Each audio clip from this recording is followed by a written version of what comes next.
지난 1월 20일 로마 교구 전례 담당자들에게 전하는 즉석 연설에서 이렇게 말씀하셨습니다. 강론은 학술 발표문이 아니다. 길고 추상적인 강론은 하나의 재난이다. 10분 이내로 해라. 10분 이내로 할까요? 무례하게도 네, 원하시는 분도 계실 거고 10분 이내로 하기를 바라시는 분도 계시겠지만 무례하게도 오늘은 이 말씀을 거슬러서 약간 깁니다. 그래도 사순특강을 겸한 강론이니까요. 넓은 아량으로 이해해 주시면 감사하겠습니다. 대신에 교황님 말씀에 따라서 추상적인 개념 설명은 필요하겠지만 그래도 좀 최소화하고 체험 이야기를 주로 들려드리겠습니다. 아무리 길어도 30분 이내 안에 끝내겠습니다. 이내롭게 경청해 주시리라 믿습니다. 마음의 준비 되셨죠? 네. 화장실 다녀오실 분은 다녀오시고. 오늘 강론 주제는 사랑 실천입니다. 부제로서 고린토이서 5장 14절 그리스도의 사랑이 우리를 제초합니다. 새 번역에는 다그칩니다 이렇게 되어 있는데 좀 부정적인 의미로 쓰잖아요. 보통 막 다그친다고 하면 제초합니다. 옛날 공동 번역이 좀 더 좋은 것 같아요. 그래서 그리스도의 사랑이 우리를 제초합니다. 사랑 실천. 우리 김선태 주교님의 2023년 3호 방향에 맞춰서 이 주제를 골랐습니다. 사순째 2주일인 오늘 독서와 복음은 마침 오늘 주제인 사랑 실천과 긴밀하게 연결되어 있습니다. 먼저 제1독서 창세기는 점진적으로 이렇게 커지는 축복에 대해서 이야기합니다. 주 하느님께서 아브라함에게 세 단계에 걸쳐서 복을 선사해 주시는데요. 처음에 주님께서는 이렇게 말씀하십니다. 내가 너에게 복을 내리겠다. 이로써 아브라함은 복을 선물로 받은 존재가 됩니다. 두 번째, 주님께서 이렇게 말씀하십니다. 너는 복이 될 것이다. 아브라함은 이제 존재론적으로 복스러운 사람이 됩니다. 세 번째, 주님의 말씀 한 걸음 더 나아갑니다. 너를 통하여 세상이 복을 받을 것이다. 주님께로부터 복을 받아서 복스러운 존재가 된 아브라함은 이제 그 복을 이웃과 세상에 전하게 됩니다. 사랑도 마찬가지로 세 단계에 걸쳐서 전해진다고 볼 수 있습니다. 첫째, 주님으로부터 사랑을 받은 우리는 두 번째 단계에서 주님의 사랑으로 가득 찬 사랑스러운 존재가 되었고 사랑으로 가득 찬 존재가 되었고 세 번째, 주체할 수 없이 충만한 넘쳐 흐르는 주님의 사랑을 흘러 넘쳐서 비로소 주위의 사랑을 베푸는 일이 가능해졌습니다. 말이죠? 네. 그런데 오늘 제2독서와 복음은 하느님으로부터 시작된 그 사랑이 전달되고 내게 머물러 있지 않고 이웃과 세상에 전달되고 또 성장하려면 반드시 이 과정이 필요하다는 점을 강조합니다. 이 안에 들어갈 게 뭘까요? 조금 어려운 말로 우리에게 익숙하긴 하지만 약간 외국말이라서 파스카 과정,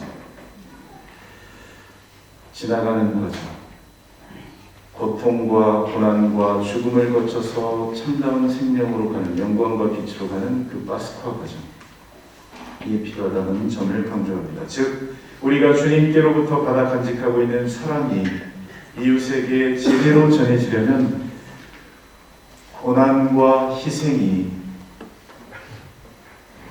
분간될 수 없다는 것입니다.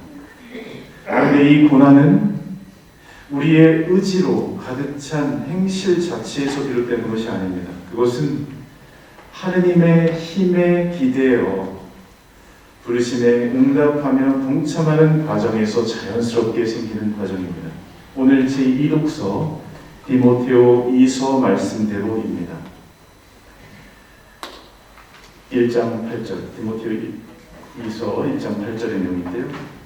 사랑하는 그대여, 하느님의 힘에 의지하여 복음을 위한 고난에 동참하십시오. 하느님께서는 우리의 행실이 아니라 당신의 목적과 은총에 따라 우리를 구원하시고 거룩하게 살게 하시려고 우리를 부르셨습니다. 우리 행실이 아니라 하느님의 힘에 의지하여 복음을 위한 고난에 동참하십시오. 복음도 같은 맥락입니다. 베드로는 예수님께서 높은 산에서 거룩하게 변모하는 모습을 보고 그곳에 초막셋을 지어서 하나는 예수님께, 하나는 모세에게, 하나는 엘리야에게 드리겠다고 말했습니다. 하지만 베드로는 뭘 제대로 알고 고백한 것이 아니었습니다. 겁에 질려서 무슨 말을 해야 할지 몰랐습니다. 파스카 신비에 대해서는 전혀 이해하지 못했습니다. 복음을 위한 고난에 동참하는 일은 도외시한 채 당장 산 위에서 누릴 영광과 환희에만 관심이 쏠려 있었습니다. 요컨대 오늘 독서와 복음의 핵심 메시지와 오늘 주제, 사랑 실천을 엮어서 한마디로 요약해서 표현해보자면 우리가 파스카적 사랑을 실천하기 위해서는 먼저 우리 자신이 하느님의 사랑을 충만히 받고 사랑의 존재가 되어야 하며 하느님의 힘에 의지하여 고난에 동참해야 한다. 일단 이 메시지를 염두에 두고 사랑의 개념부터 살펴보겠습니다. 사랑이란 무엇인가? 운율을 붙여서 제가 여러분에게 여쭤보겠습니다. 그러면 운율을 붙여서 답하시기 바랍니다. 사랑이 뭐냐고 물으신다면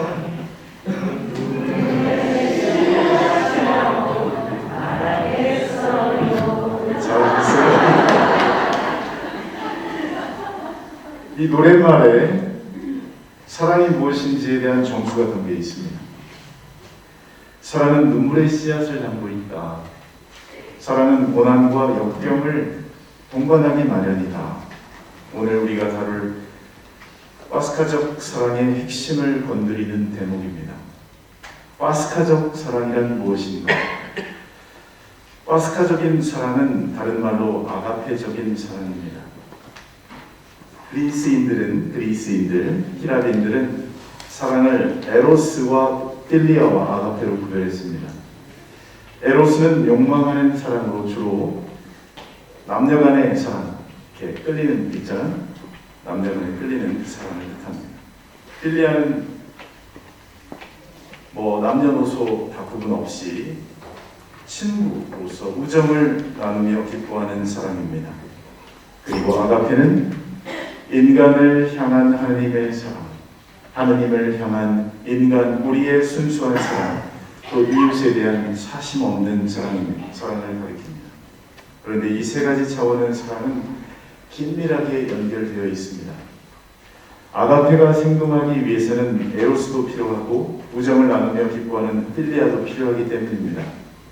그러나 에로스와 필리아 차원의 사랑은 다분히 자기 중심적인 동기에서 생겨날 가능성이 많기 때문에 타인을 배려하는 아가페적인 차원의 사랑에 의해서 정화되고 완성되어야 합니다.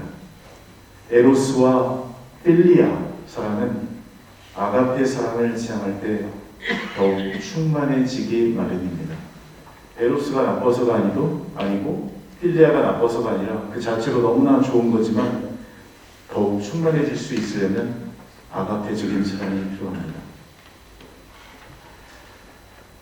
예를 들어서 구약 성경에서 남녀 간의 사랑을 다룬 연애 시 성격을 지닌 아가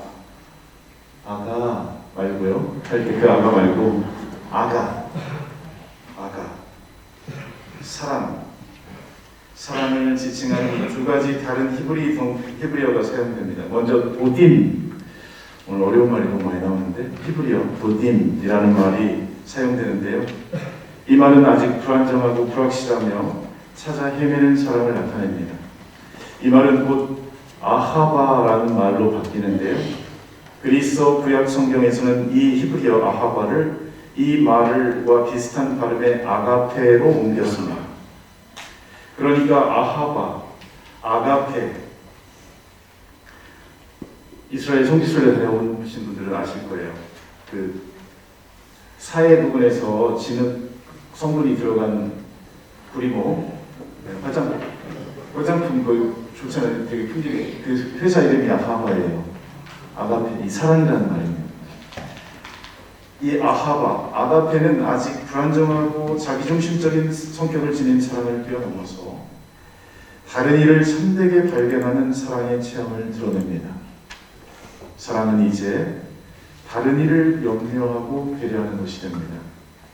사랑은 더 이상 자기를 찾는 것도 아니고 상대방을 통해서 자기 자신의 만족을 찾거나 행복에 도취되는 것이 아닙니다. 오히려 그것은 사랑하는 사람의 행복을 찾는 것이 됩니다. 사랑은 그래서 때로 자아 포기가 됩니다. 희생이 됩니다. 희생하겠다는 각오가 됩니다. 자기를 내어놓음으로써 상대방 안에서 충만히 얻는 신비가 됩니다. 이번 특강의 기회가 주님의 섭리라고 믿게 된 것은 바로 이 아가페와 관련이 있습니다.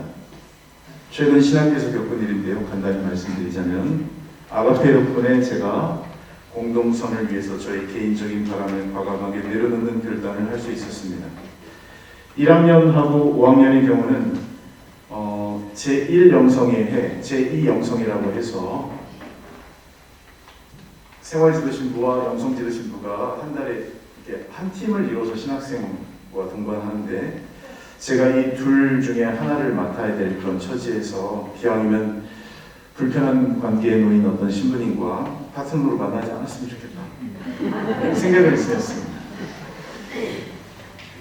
그러나 이내 제 양심은 그것이 내려놓아야 할 사심이다 라고 저에게 말하고 있었고, 그 사심을 들었다 놨다 들었다 놨다 하기를 수차례 반복하고 있었습니다. 때마침 이 강론을 준비하면서 아가페에 대한 묵상을 하고 있었는데요. 아가페의 사랑이 지닌 특성은 자기의 비움과 타인에 대한 배려이다, 이렇게 쓰는데 양심이 콕 찔렸습니다. 그리고 내면 깊은 곳으로부터 다음과 같은 소리가 들렸습니다. 그래, 말로만 아가페 하지 말고 너부터 아가페 실천해. 너부터 아가페를 실천해보자. 공동선을 위해서 사심은 내려놓자. 성령께서 이끌어주신 것이죠. 그리고 바로 다음날 아침 총장 신부님께서 교내 최종 인사 발령을 내셨는데요. 제가 그토록 피하고 싶었던 바로 그 신부님과 파트너가 되어달라고 말씀하셨습니다. 마음의 준비가 되었기에 망정이지. 그렇지 않았다면 당황스럽고 마음이 상당히 복잡해졌을 것입니다. 다행스럽게도 사심을 내려놓은 상태였기 때문에 이 강론을 준비하면서 아가페 덕분에 원치 않은 결과지만 기꺼이 받아들일 수 있었습니다. 그리고 그 파트너와 관계를 개선하면서 잘 지내봐야 되겠구나. 아가페적인 사랑을 할 수 있는 그런 좋은 기회가 될 수 있겠구나 하는 기대도 가지게 되었습니다. 주님의 섭리구나. 그래서 이 강론 준비 과정을 통해서 아가페적인 사랑을 일깨우시고 소박하게라도 실천하도록 이끌어주신 주님께 진심으로 감사드렸습니다. 비록 짧은 인생이지만 그간 살아오면서 깨달은 중요한 점, 그것은 사심과 집착을 늘어놓는 순간 모든 것이 더 선명해지고 더 잘 풀린다는 것을 경험할 수 있었습니다. 오늘 제2 독서의 바오로서도 말씀대로 최선을 다해 자신을 비우고 나의 힘이 아니라 하느님의 힘에 의지할 때 와스퍼지긴 고난이 복음을 위한 고난이 따르지만 기꺼이 그 고난에 동참하게 되고 결국 보다 더 좋은 결실을 맺는다는 것을 배웠습니다. 사실 이 앞에 앉아 계신 대부분의 교우분들, 특히 혼인으로 가정을 이루신 분들은 이미 비슷한 경험을 저보다 훨씬 더 자주 더 깊이 이미 해오고 계시리라고 믿습니다.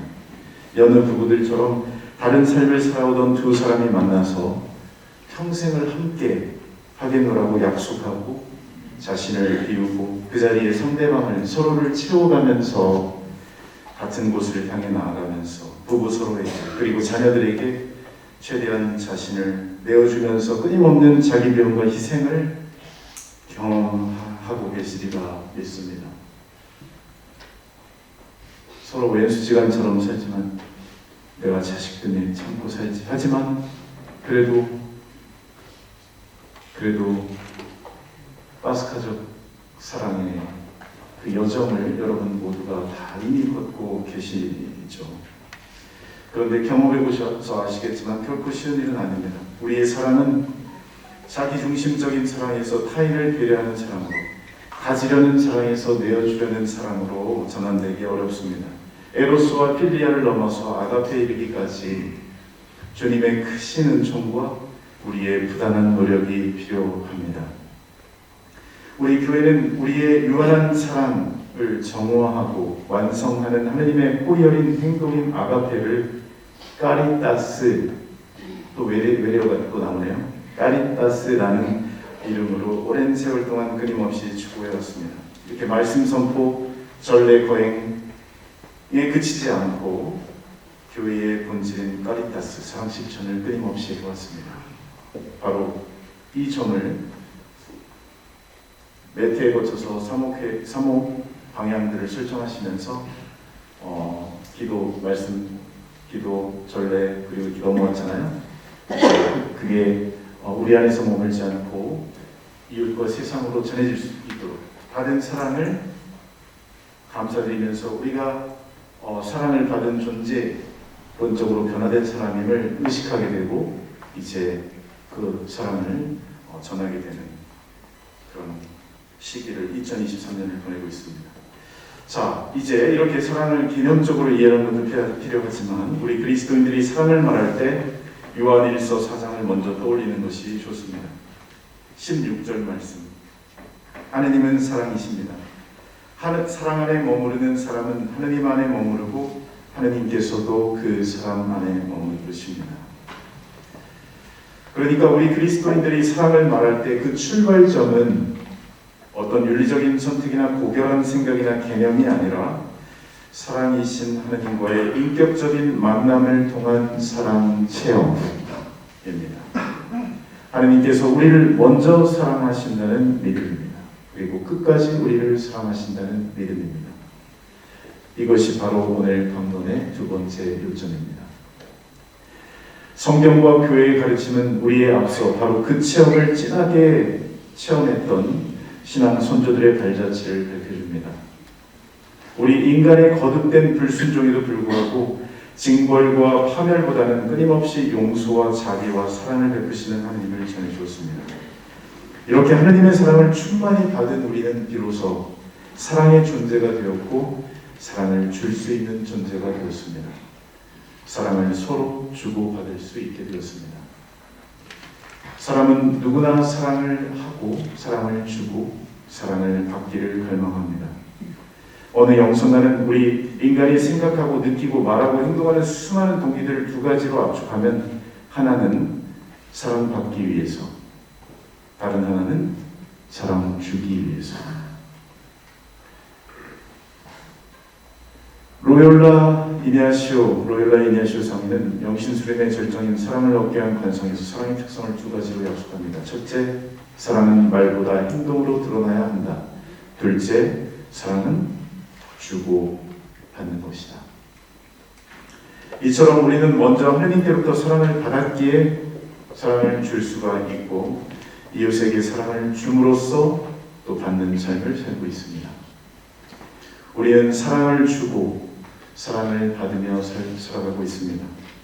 일명 바오로 사도의 사랑의 참가로 불리는 고린도 1서 13장 텍스트 자체가 말하는 것은 남녀 간의 사랑도, 이웃에 대한 사랑도, 자신에 대한 사랑도, 하느님의 사랑도 아닙니다. 여기서 사랑은 어디까지나 인간 내면에 있는 능력이자 힘입니다. 그 힘은 어디서 오는 것일까요? 바오로 사도의 사랑의 창가는 사랑의 환멸을 느끼는 사람에게조차 그들 마음속 깊은 곳에 사랑의 샘을 간직하고 있음을 일깨워줍니다. 누구나 하느님께로부터 받은 사랑을 간직하고 있고 그 사랑으로 누구든 변화시킬 수 있음을 알려줍니다.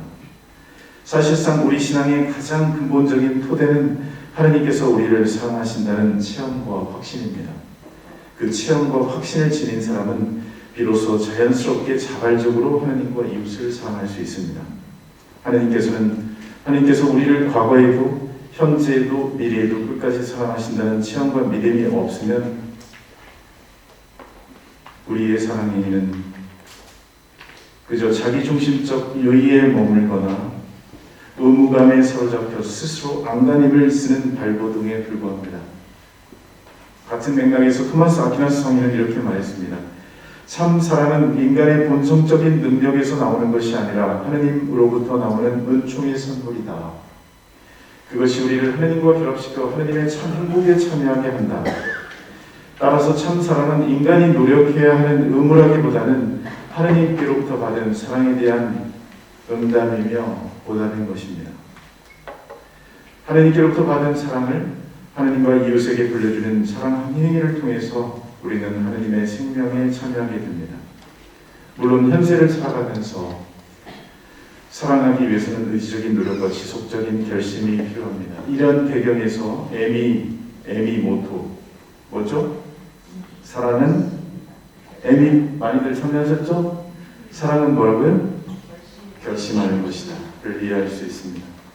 사랑은 금사빠, 금방 사랑에 빠지는 것처럼 변화무쌍한 상황 앞에서 쉽게 변해버리는 감정놀이가 아니라 어떤 처지에서든지 사랑하겠다는 의지와 결단이기 때문입니다. 그래서 사랑은 파스카 신비와 연결됩니다. 이 점은 잠시 후에 말씀드리겠습니다. 개봉박두. 인간이 하느님의 본향에 이르러서 하느님을 온전히 뵙고 알게 될 때 비로소 사랑은 더 이상 수고가 아니라 생명이며 기쁨이 될 것입니다. 자, 요컨대 요약하자면 우리가 먼저 하느님의 사랑을 충만히 받아서 우리가 사랑의 존재가 되지 않으면 사랑을 이웃과 세상에 전할 수 없습니다. 오늘 복음 독서와 복음의 핵심 메시지가 자연스럽게 떠오릅니다. 우리가 파스카적 사랑을 실천하기 위해서는 먼저 우리 자신이 하느님의 사랑을 충분히 받고 사랑의 존재가 되어야 하며 그 힘에 의지하여 고난에 동참해야 한다. 같은 맥락에서 우리 교구의 본원을 두고 있는 인보성취의 수도의 창립자이신 윤을수 신부님은 수도회의 핵심 영성을 드러내는 말씀을 유고집에 이렇게 남기셨습니다. 너 스스로 행복하고 넘치는 행복을 남에게 흘려주라.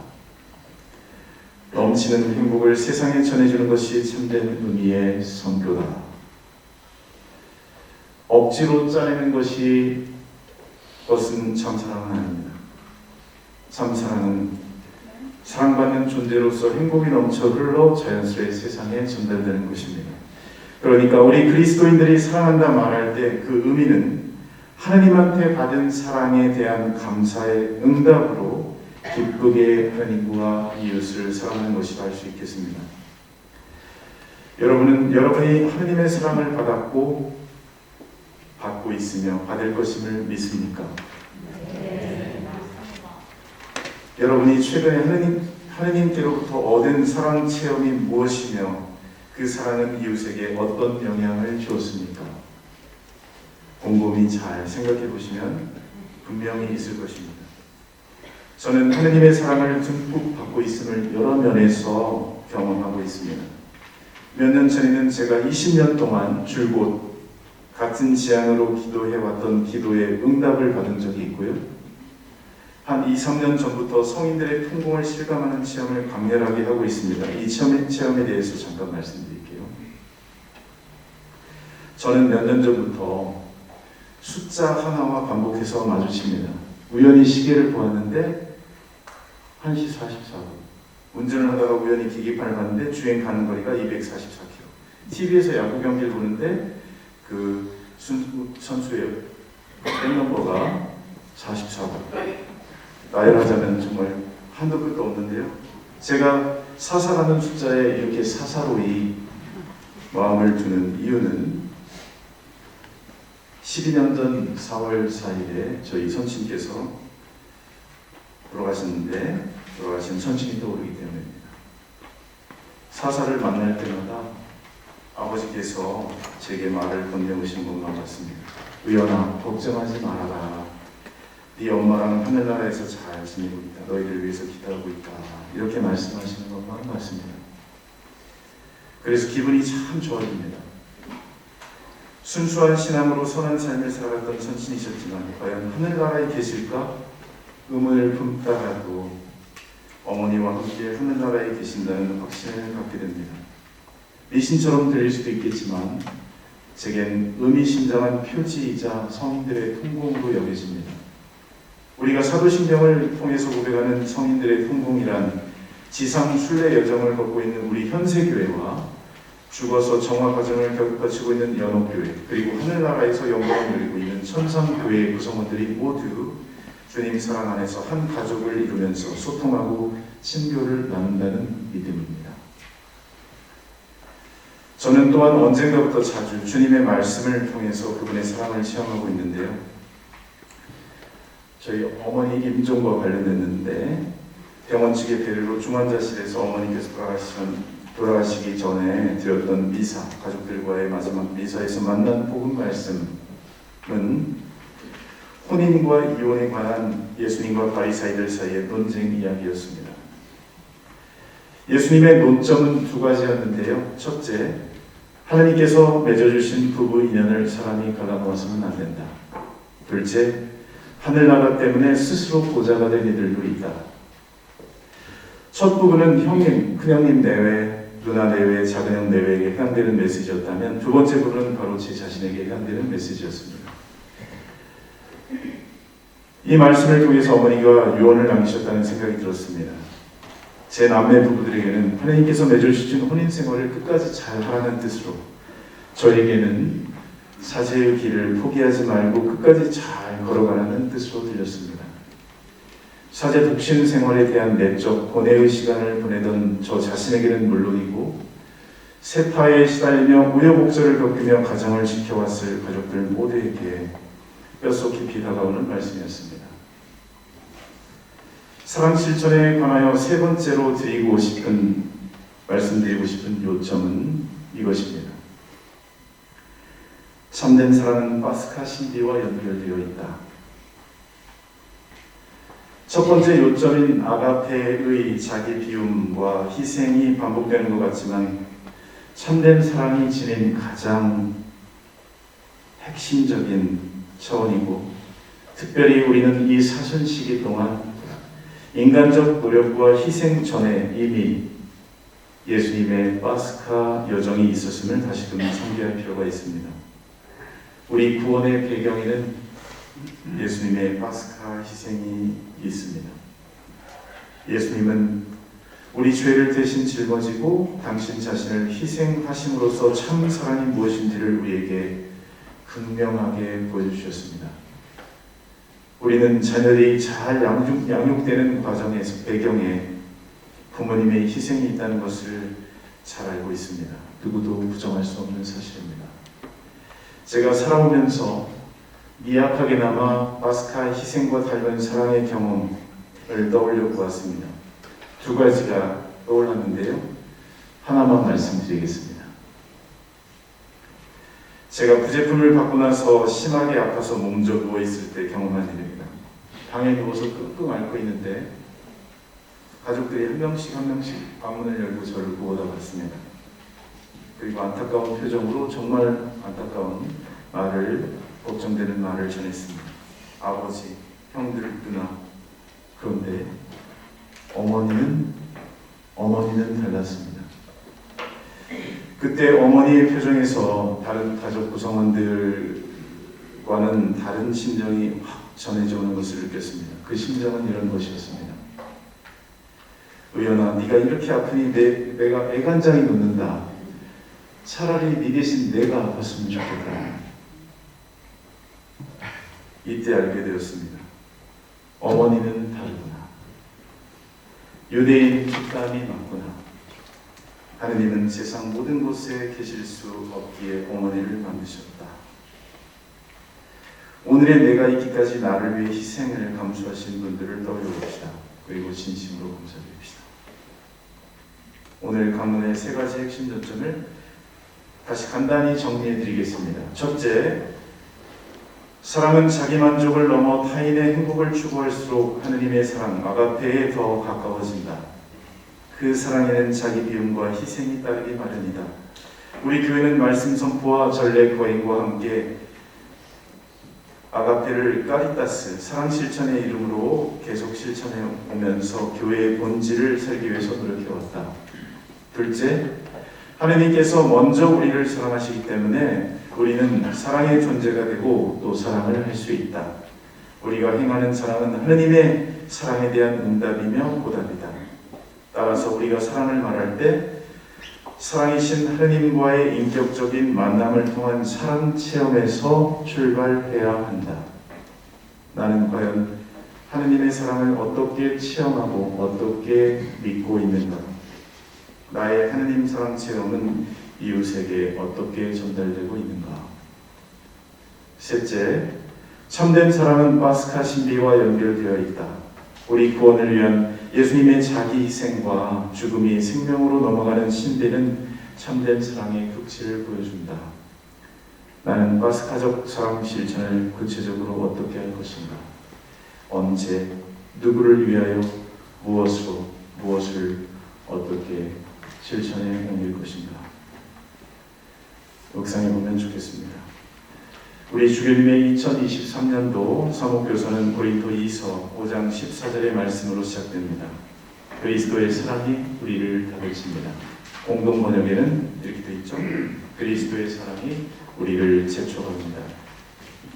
예수님께서는 우리에게 사랑을 강요하지 않으십니다. 그분은 당신 몸소 파스카적 사랑의 모범을 보여주시며 당신의 방식으로 사랑하라 우리를 초대하시며 재촉하십니다. 그 방식은 하느님의 사랑의 힘이고 우리가 사랑할 수 있는 존재임을 믿고 때로는 우리가 사랑할 수 있는 능력이 없어 보이고 자꾸만 자기 이기적인 사랑으로 기울이는 그런 경향이 있지만 그럼에도 불구하고 우리가 사랑할 수 있는 존재임을 믿고 자신을 비움으로써 채워주고 내어줌으로써 받고 희생을 통하여 복음을 위한 고난에 동참함으로써 이웃에게 그 사랑을 전하는 방식입니다. 우리에게 사랑을 재촉하시는 예수님의 마음을 끌어보면서 생활성가 가족과 성의씨가 작곡한 성가 우리 그리스도의 사랑이 우리를 재촉합니다 를 여러분이 사랑하고 아끼시는, 그리고 제가 신학교에서 같이 살면서 아주 사랑하고 아낄 뿐만 아니라 한참 후배지만 어떤 면에서 존경스럽기까지 했던 우리 이웃인 사도 요한 신부님과 함께 선물로 불러드리겠습니다.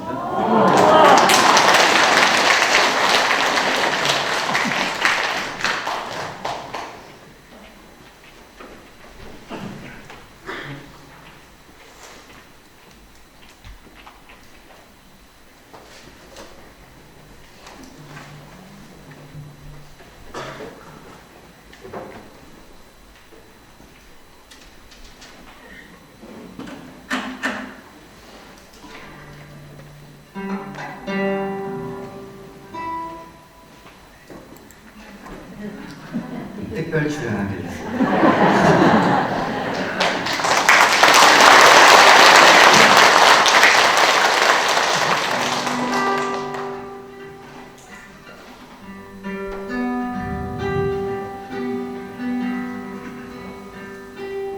그리스도의 사랑이 우리를 재촉합니다.